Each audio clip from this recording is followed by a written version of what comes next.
या रियासत की हुकूमत की जो सहूलतें हैं, जो स्कीमात हैं, अभी मुख्तसरन टाइम में ये सारी बयान करना मेरे लिए मुश्किल है या किसी के लिए मुश्किल है।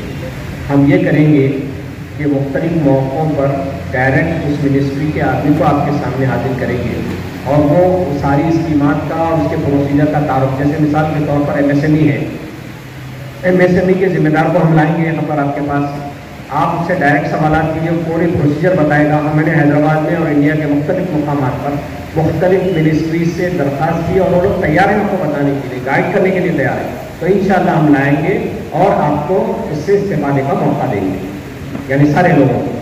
दूसरी बात यह है कि रिफा कोई इंडस्ट्री कायम करेगा। देखिए, रिफा खुद कोई कारोबार नहीं करेगा, ये ताजिरीन की तंजीम है तिजारत को फ़रोग़ देने के लिए। तिजारत आप करेंगे, फैक्ट्री आप लगाएंगे, हम लगाने में आपकी रहनुमाई कर सकते हैं, आपकी मदद कर सकते हैं, आपको जो चीज़ों की मालूमात की कमी है वो मालूमात फराहम कर सकते हैं, आपको एक्सपीरियंस की कमी है तो एक्सपीरियंस लोगों से आपका इंटरेक्शन करा सकते हैं। कारोबार आप करेंगे, रिफा कोई कारोबार नहीं करेंगे। ये कारोबार करने के लिए तंजीम नहीं कायम की गई, कारोबार में मदद देने, कारोबार पे लगाने के लिए ये तंजीम कायम की। ये कोई कंपनी है, उसकी फाइनेंसर सेंट्रल गवर्नमेंट है। मैं बताया कि यानी अगर 18 करोड़ के सरफे से अगर हैदराबाद में फर्नीचर का क्लस्टर बन रहा है तो 18 करोड़ का 80% सेंट्रल गवर्नमेंट ग्रांट दे रही, 10% स्टेट गवर्नमेंट ग्रांट। और ये जो है बहुत पहले बीजेपी के गवर्नमेंट से पहले भी सेंट्रल गवर्नमेंट का डिसीजन है ये, और आज भी बरकरार है। सही प्रोसेस से अप्रोच हुए तो मिलता आज। तो 80% सेंट्रल गवर्नमेंट, 10% जो है स्टेट गवर्नमेंट, 10% वो लोग जो उस क्लस्टर में शामिल है वो है। अब यहाँ तिजारत के सिलसिले में अगर फाइनेंस की बात अगर आप कर रहे हैं, इन्वेस्टमेंट की बात कर रहे हैं, तो रिफा का इस वक्त जो है रहबर फाइनेंस जो बेंगलुरु में है, इस्लामिक फाइनेंस, उससे रिफा का इंटरेक्शन राब्ता है।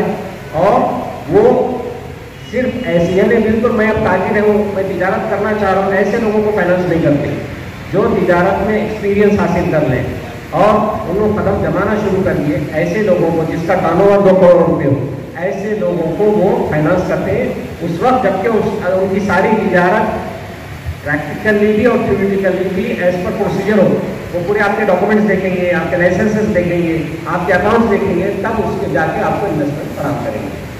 और किसी भी इन्वेस्टमेंट करने का तरीका भी यही है कि जिस कंपनी में आप इन्वेस्टमेंट करना चाहते हैं उसकी जो है फाइनेंशियल कंडीशन आप देखें, मैन पावर देखें, उसके सारे प्रोडक्ट देखें, उसकी मार्केट में जो तस्वीर है उसको देखें, फिर उसके बाद उसके ऊपर तुम इन्वेस्टमेंट आप कर सकते हैं। अस्सलाम वालेकुम। आजकल हर बिजनेस में कंपटीशन बहुत ज़्यादा है, तो आगे वाले कॉम्पिटिटर से अपन आगे निकलना है तो क्या टिप्स हो सकते हैं बताइए।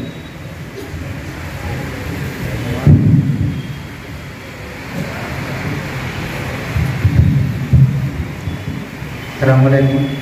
कंपटीशन तो हर बिजनेस में है, उसके लिए जो है आपको पहले आपका प्रोडक्ट क्वालिटी और जो है सर्विस, ये 2 चीज़ें बहुत इम्पॉर्टेंट होती हैं। अगर आप सामने कॉम्पिटिटर से आपका प्रोडक्ट अच्छा है, आपकी क्वालिटी अच्छी है, आपका अगर प्राइस भी ज़्यादा है तो कंज्यूमर आपके पास आएगा और आपका प्रोडक्ट लेगा। तो आपको जो है ना अपने प्रोडक्ट की क्वालिटी और आपके सर्विस के ऊपर जो है ज़्यादा ध्यान देने की ज़रूरत है। रिफा के कॉन्टैक्ट नंबर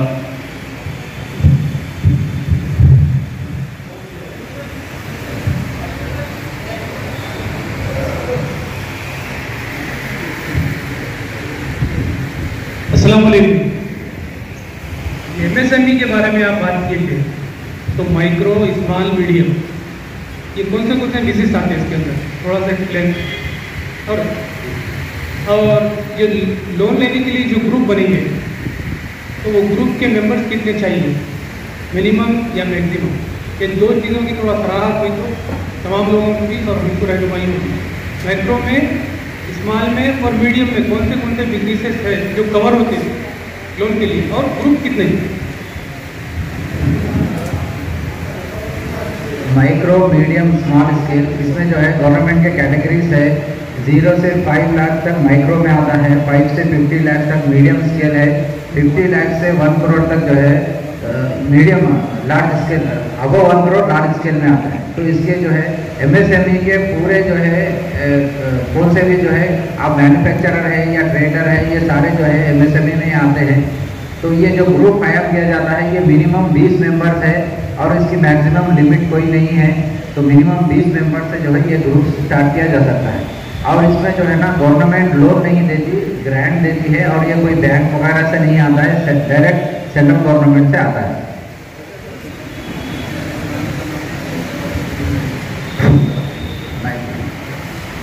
इसमें कौन से बिजनेस कवर होते हैं? इसमें सारे बिजनेस कवर होते हैं। जैसे आपके सामने एग्जांपल आया, मैकेनिक है, प्रिंटिंग प्रेस वाले हैं, सारे जो भी बिजनेस है वो सारे जो है हाँ जरी वगैरह के हैं, जो भी स्मॉल जो घर में भी आप रहेंगे जो काम कर सकते हैं, हर तरह का बिजनेस जो है इसमें आता है। इसमें कोई बिजनेस का जो है लिमिट नहीं है कि यही बिजनेस इसमें शामिल हो सकता है या ये बिजनेस इसमें शामिल नहीं हो सकता है। अलबत्ता इसमें एक ये चीज़ है कि आप जो ग्रुप कायम कर रहे हैं वो सारे जो है सिमिलर बिजनेस वाले होने चाहिए। जैसे कि अगर मैकेनिक है तो सारे मैकेनिक हजरात ही उसमें जो है एक ग्रुप बना सकते हैं। अगर उसमें जो है कोई किसान है या कोई अगर हल्दी का पैदावार कर रहे हैं तो वो सारे हल्दी के जो किसान है वही लोग एक ग्रुप बना सकते हैं।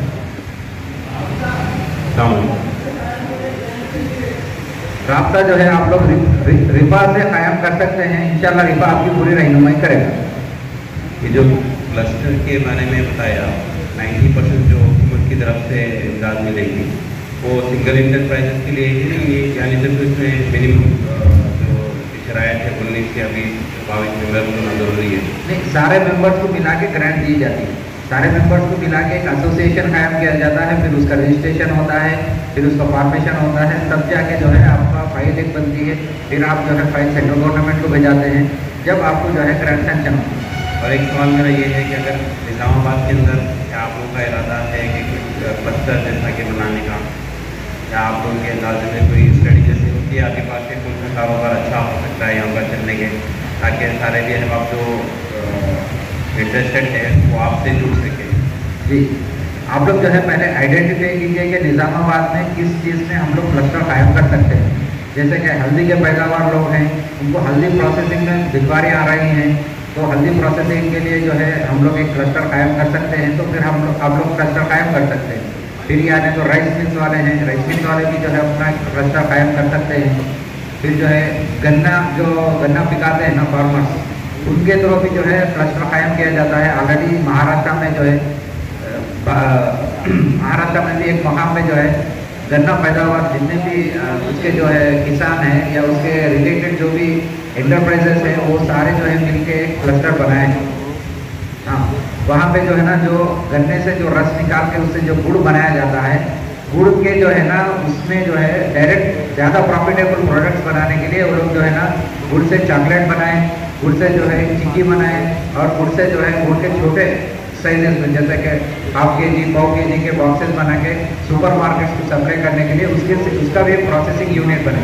इसके ज़रिए से ये होता है कि आप जो है गुड़ 200 रुपये किलो के बजाय आप जो है 500 रुपये किलो बेच सकते हैं। आपका प्रॉफिट उसमें डबल हो जाता है।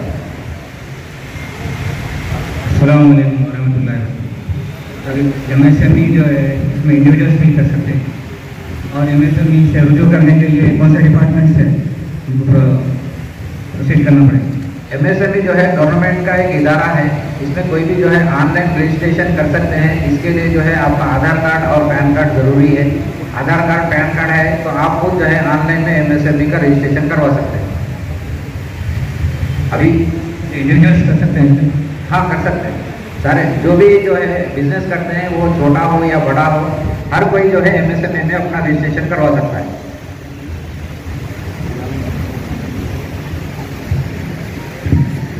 आधार हर कारोबार जैसा आपका आइडेंटिटी है आधार कार्ड, कारोबार की आइडेंटिटी होगी आधार उद्यम। पहले आधार उद्योग बोलते थे, वो आधार उद्यम। हर कारोबार चाहे छोटा हो या बड़ा हो, ये आधार उद्यम बनाना जरूरी है। अगर आपने नहीं बनाया है तो बनाने के सिलसिले में हम मदद करेंगे, और वो बनाने के आप MSME रजिस्टर करेंगे। कोई भी आप प्रोडक्ट बनाते हो या ट्रेडिंग करते हो तो गवर्नमेंट में अब जो ऑर्डर्स है वो ये है कि गवर्नमेंट को किसी चीज़ की ज़रूरत है, फॉर एग्जांपल स्टेशनरी की ज़रूरत है या कुछ ड्रेसेस की ज़रूरत है। पहले ऐसा होता था टेंडर कॉल करके फिर उसके बाद प्रोसेस। लेकिन अगर कोई कंपनी MSME रजिस्टर्ड है तो टेंडर को जाने की ज़रूरत नहीं है, सीधा हम आपको दे सकते हैं ऑर्डर और उनके लिए कोई प्रॉब्लम नहीं। तो ये सहूलतें हैं, इससे फ़ायदा उठाना चाहिए। हमारे रियाज तना साहब नंबर देने के लिए बोल रहे हैं। मैं समझता हूँ सबके नंबर होंगे और व्हाट्सएप के ज़रिए से हमारे कॉन्टैक्ट नंबर्स आपको पहुँचा दे सकते हैं इंशाल्लाह ताला, वो दे देंगे। और ये जो क्लस्टर की बात हुई थी, क्लस्टर में शामिल होने के लिए क्या ज़रूरी है, उसके लिए भी आधार उद्यम रहना ज़रूरी है। आपकी बड़ी दुकान, बड़ा कारोबार की जरूरत नहीं है, आपके पास लेकिन आधार उद्यम और बैंक अकाउंट है तो आप क्लस्टर के मेंबर बन सकते हैं, है ना। फिर ये क्लस्टर को चलाने के लिए जो पेड मेंबर्स हैं उनमें से एक एग्जीक्यूटिव कमेटी बनेगी, वो जो है क्लस्टर को रन करेगी। गवर्नमेंट नहीं चलाएगी, आप खुद चलाएंगे।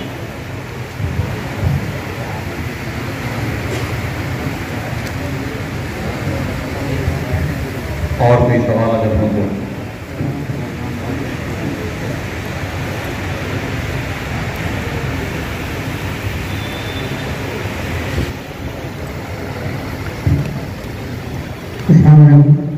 क्लस्टर के लिए स्केल होना जरूरी है या नॉन स्केल में जो ग्रुप बना सकते हैं 20 आदमी का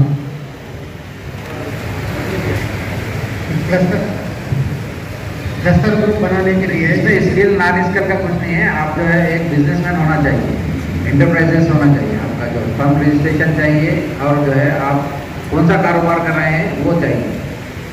इसमें ज़्यादातर गवर्नमेंट ये देखती है कि गवर्नमेंट जो ग्रांट सैंक्शन कर रही है उससे कितने लोगों को फायदा हो रहा है, तो उसके हिसाब से जो है ना गवर्नमेंट जो है आपको ग्रांट सैंक्शन होगी।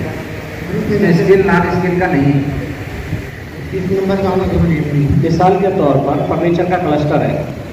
अब फर्नीचर में एक आदमी कारपेंटर है, बड़ा कारोबार कुछ नहीं है, कारपेंटर है, लेकिन आधार उद्यम बना लिए, उद्यम बना लिए और बैंक अकाउंट है, तो लोग भी उस क्लस्टर के मेंबर बन सकते हैं। तो उसमें भी दो किस्म के लोग, एक पेड मेंबर, एक अनपेड मेंबर। पेड मेंबर यानी वो जो जमीन दी गई उसमें हिस्सेदारी दी गई है। 5 मेंबर्स हो सकते हैं जो उसमें भी पे नहीं कर सकते, वो लोग भी मेंबर बन सकते हैं, लेकिन दोनों की बेनिफिट में फर्क होगा, पेड में और अनपेड में। सॉरी मैं आपका नाम भूल गया था। बसीर भैया, आप पीजी करके बिजनेस करें तो बेस्ट क्या है, बिजनेस है या जॉब है? नहीं, वो डिसाइड करने में बहुत प्रॉब्लम हो रही। क्या बोले आप? पीजी करके आप बिजनेस करें तो जॉब बेस्ट है या बिजनेस बेस्ट है? मैं तो बिजनेस से खुश हूँ और बेस्ट भी है। जैसा कि हदीस में भी आया कि तिजारत में अल्लाह ताला ने 9 बरकतें रखी है रिस्क की। तो इंसान इसमें तिजारत में खुद मुख्तार होता है, किसी के जो तो मातहत नहीं रहता, आज़ाद सोच होती है। आप उस हिसाब से अपने आप सेल्फ एम्प्लॉयर आप होते हैं, तो आप तिजारत बेस्ट है, आप करिए, इंशाल्लाह अल्लाह ताला बरकत देंगे। ऐसा भी नहीं है कि लोग तिजारत में बरकत है, उनकी तिजारत शुरू करते हैं और मेहनत नहीं करते उसके पीछे और फ्लॉप हो जाते हैं, उसकी वजह से दूसरों की हिम्मत नहीं होती। तो जब तिजारत कर रहे हैं तो पूरा सोच समझ के उतरिए, एक प्लान लेके उतरिए और उसको इम्प्लीमेंट करिए, तो इंशाल्लाह अल्लाह ताला राह आसान करेगा।